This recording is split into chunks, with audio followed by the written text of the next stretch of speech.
The world is still changing drastically and people don't know what to do. So this whole conversation is about resiliency and how to pivot when what you thought was going to happen doesn't happen. Mike Tyson said, "Everyone has a plan until they get punched in the face." I love that one. I don't know, it's just so real and raw, and yet everyone can relate to it. And it does. Sometimes when you have a plan and you're working that plan, all of a sudden something comes out of nowhere, it does feel like you've been punched in the face, right? We all know that feeling. And we can work our mind, practice our resilience when this happens so that we get better and better at flowing with the unexpected shifts in life. Because our plans get messed up in the small ways that can cause significant stress, even though they're smaller. And our plans can get messed up in big ways. And there are techniques and mental tools and skills we can use to help us to get better at riding those bumps of life, at getting through the shock of being metaphorically punched in the face, like Mike Tyson said. And that helps us. It helps everyone around us. And as we build our resilience, we just become better, not only at getting where we want to go, but at creating the life that we want to have and the experiences that we want to produce. There's another quote I really love, and it goes like this: "It's not what happens to you, but how you react to it that matters." And that quote happens to be by the Roman Stoic Epictetus, long time ago, but it survived the test of time because it's so true.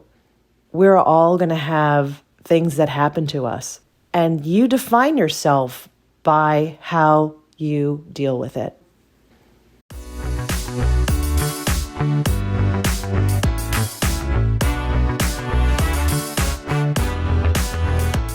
This is Lucy Gable, integrative leadership coach, speaker, author, and professor at the George Washington University School of Medicine grad program.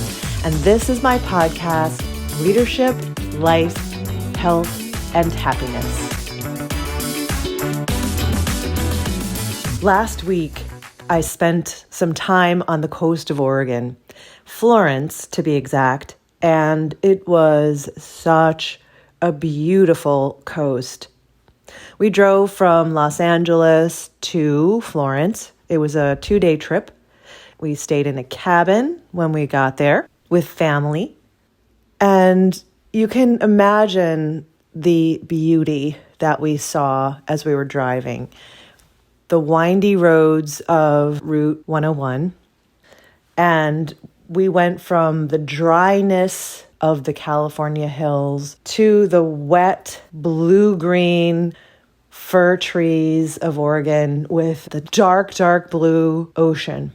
It was an experience to remember, but we're talking about plans, right? So there was a B story here where I had known that I was going to go on this 10-day trip. And as a solopreneur, an owner of a business, your work is never done. So what I did was eliminate expectations of getting, I would say, 90% of the things that I do done for that week. But of course, I had left the 10%. I figured this is a very small amount. It's not going to take over much of my vacation. And we made sure that where we were staying had Wi-Fi, so I was going to be able to get online and upload my work and download my work. And basically, I thought I was going to be able to get what I needed to get done in about 2 hours max. Well, as you probably figured out, everything came crashing down. None of that worked. The hotel we stayed at on the way up and the way back, had Wi-Fi, but it was very weak. And the place that we rented for 5 days in Oregon had Wi-Fi too, but the upload speed was ridiculously slow, and my computer was having a really hard time doing my work for some reason. So I'm assuming it was the Wi-Fi. What I planned to take 2 hours ended up taking at least 6. And of course, you can imagine me fighting down the stressful feelings and thoughts as every turn I took was getting thwarted. And in order to avoid letting my stress leak into my vacation time and cloud over the fun I was supposed to be having and my experiences with other people, I had to keep dropping my expectations. Notch after notch after notch. Okay, I needed to do these 10 things. How about if I just do these 8? How about if I just do these 7? So by the time I finished up, I probably had done about 80% of what I would have done had I have been home in my office with the technology working right. And that's one of the ways I handle impromptu stress when I have a timeline and I need to get something done. My plan is always to do things 110%. So if life gets in the way, then my 80% will work good enough. I was talking to a friend about what happened that week. He said, people really need to hear about this, Lucy, because we all need to have not just a plan A, but a plan B and C. And then he started sharing about a much bigger punch in the face, per se, that a lot of people have been dealing with in the last couple years, and that is losing their jobs. This is obviously the opposite side of the scale in terms of intensity and having your plans being completely wrecked. But I want to go there right now.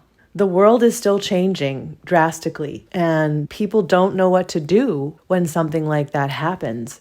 So this whole conversation is about resiliency and how to pivot when what you thought was going to happen doesn't happen. So yes, we need to have a plan A and a plan B just in case plan A doesn't work, which is, like I said, I shift into, okay, what's the minimal I have to get done here in order to get things done on time? And then I start dropping things from the list of to-dos, right?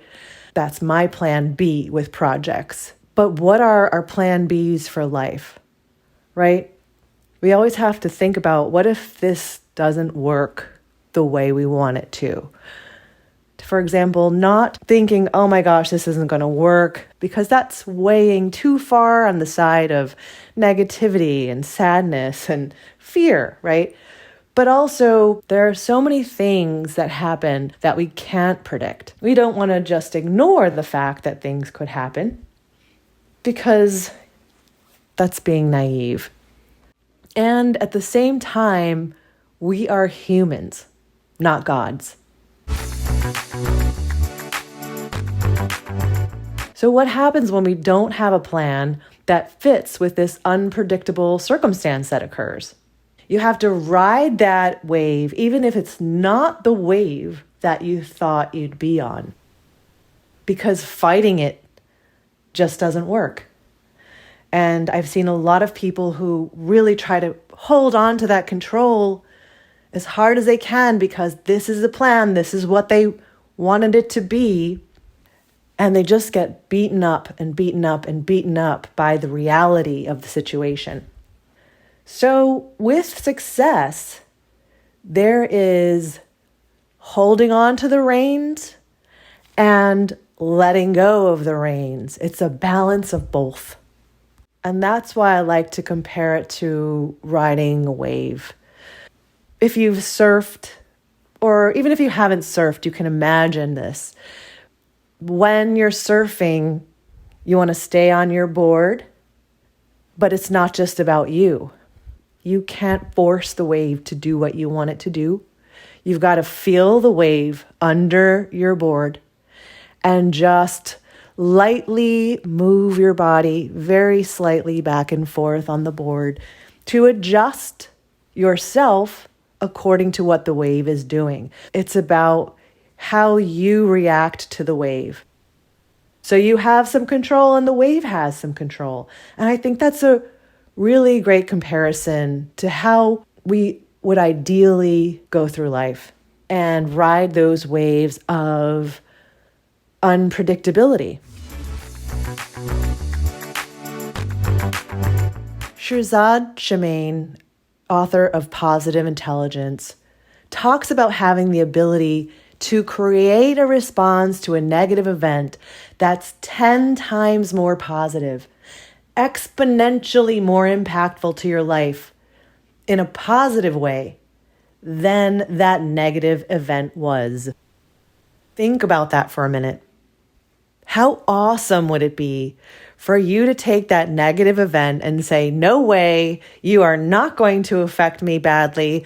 I am going to use this as my next stepping stone to get to my next level. And you can do that every time. Every negative event has several opportunities and gifts that we can create from it.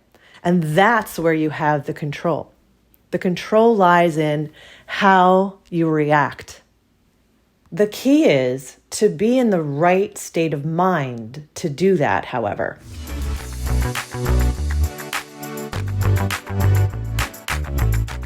Our mind sees what we think about. You might be able to guess what the benefit would be to have that trait passed down through the generations of humans. It protects us, to say the very least. If we're thinking we need to find food, if we're thinking we might be in danger, our brain is going to focus on that so that we can survive. And it happens even subconsciously. So we can think about something for just a little bit and then move on. But subconsciously, our brain is still holding on to that.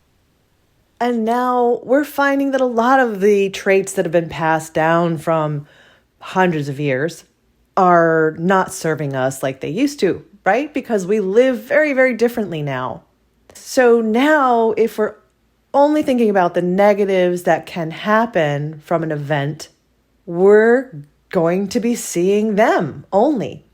And we're shutting our mind down to seeing the opportunities and possible gifts that we can derive from them. When a plan A and even a plan B have failed, the first thing we need to do is shift our mindset.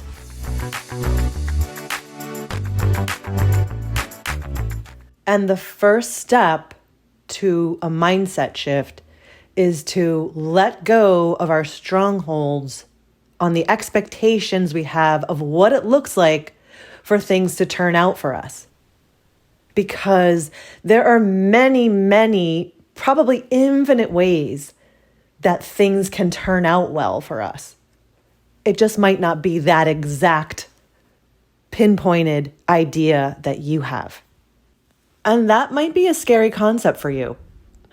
I'm sure you want to know what's next. Well, let's go back to that wave analogy. When you're riding a wave, in order to do it successfully, you also have to relax as much as possible. It's like in any other sport, actually. You ideally are using the muscles that you need to keep yourself on the board, to keep yourself moving with the wave, and you're letting go of everything else. That's how we remain resilient. And it's very similar to life. So relaxing and accepting the situation is the first step.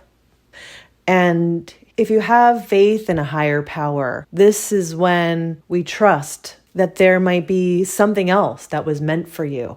And that is going to be even better than what you had planned. And the great thing is, when you think about it this way, that is what your mind is going to look for. And you're going to have a greater opportunity of finding exactly that. So the first step to a mindset shift is you let go and relax and release. And the second is find another vision. The vision can be on the same path as you want to be on. It can be reaching the same goal that you want to reach, but there's going to be a different way. The professionals I speak with on a regular basis have a really hard time with visioning. Visioning is something that's done in the creative areas of the brain. It's not logical thinking in a straight line pattern. It's about letting your mind flow and go where it wants to. And so many of us have just been in a pattern of doing what we have to do to get to the next step without allowing our brain to get creative and play. Play is really what it requires to be creative. It requires us to daydream like we did when we were kids and allow ourselves to imagine best case scenarios. Not even best case scenarios of the situation we're in, but best case scenarios overall. Where do you really want to be? Where do you really want to get to? Oh, and by the way, has this roadblock come at an opportune time to get you back into your big vision of what you want for yourself and for your company and for your people and your teams or your family? Sometimes that's the gift. This was how I wrote my first book, Eat to Lead. I had maintained a personal training and nutrition concierge company on the East and West Coast for 10 years with a really great group of trainers working with me. And the two places in the country that I was running my business had vastly different cultures, vastly different markets, and there were just things that I needed to do differently that required a whole lot more work in order to keep it going on both coasts.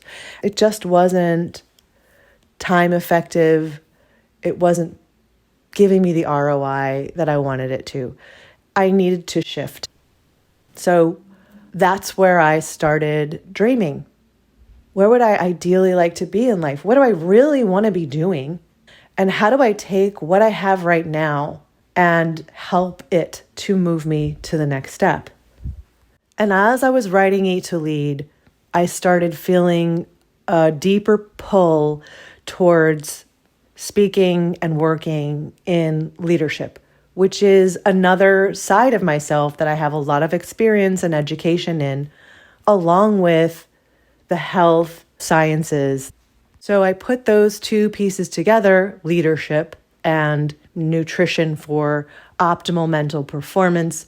And by the time I was done writing the book, I was speaking with someone about building a business advisory company. And I had been asked by 2 universities to teach on the subjects of health that I'm most experienced and educated in.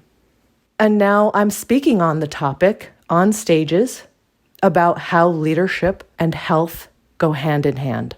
And that's an example of how when we ride the wave, it often takes us to a place that we didn't expect, but it is that better place that we wanted to go to, just not in the exact way that we planned.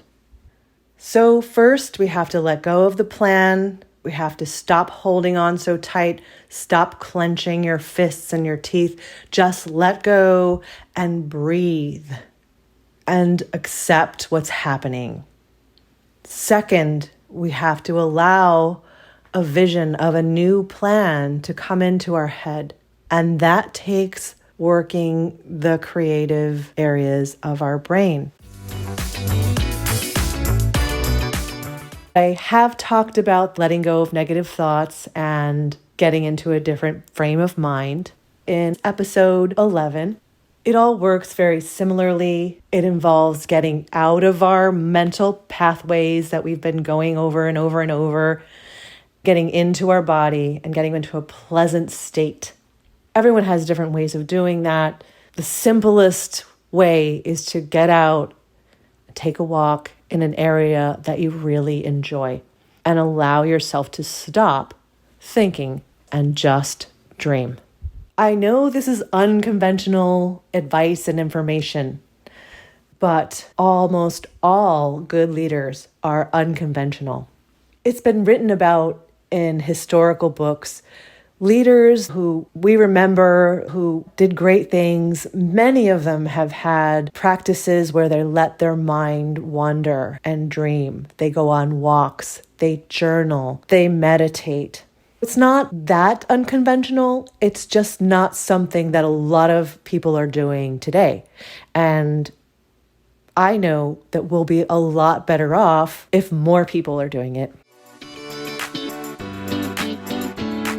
I didn't know this, but when we started working together, my client Al was going through round after round of different jobs. Employers would flake on him. Money he was promised he wouldn't get. Jobs he was hired for all of a sudden changed criteria and he no longer suited them. One day, I asked him where he really wanted to be in life. What were his big dreams? I mean, his biggest dreams. He said, I can't believe I'm saying this because I'm an artist, but I haven't allowed myself to dream in a really long time. So we started immediately working on his dreaming skills, his visioning skills, growing his brain in those areas again. The dreams that he told me about were out of this world, not something I would ever expect from him.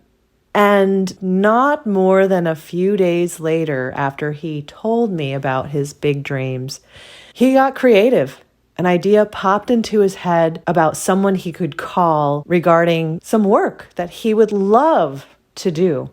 And it just so happened that when he got in touch with that employer, they had just lost someone in the position that Al really would love to take. He was the right person with the right talent at the right time. Not to mention that he had met that employer before. He knew the guy. So it was basically a phone call, just a little inquiry to see what was going on, maybe to get some information of how we might pursue this kind of a job. And it was serendipitous. He pretty much got the job that day. So this is the power of letting go, riding the wave, and allowing your higher power thinking brain to take over. We get better and better at these things. As long as you're still fully functioning in mind and body, there's not a day or an age where we can't practice and grow to get where we want to go. So back to Mike Tyson. What do you do when you have a plan and then you get punched in the face? Well, ideally, we have a plan B and maybe even C. But sometimes we've got to let go, ride the wave, and allow the higher power thinking brain to take over. Get into your visioning state. Get into your creative state. So I have a leadership program coming up at the end of January where we will practice our resiliency. We'll practice having dreams and visions, putting them into actuality in life. It'll also include having regular practices that keep your mind and body sharp and keep you energized and motivated so that you can do what you want to do in your life and for the world. You can find out more about that at my website, lucygable.com/leadership program. Just know that that webpage is still under construction, but if you are interested in knowing more about it, just contact me through there or even take that next bold step and fill out the application and we'll get in touch. There's no harm in having a conversation with me about it.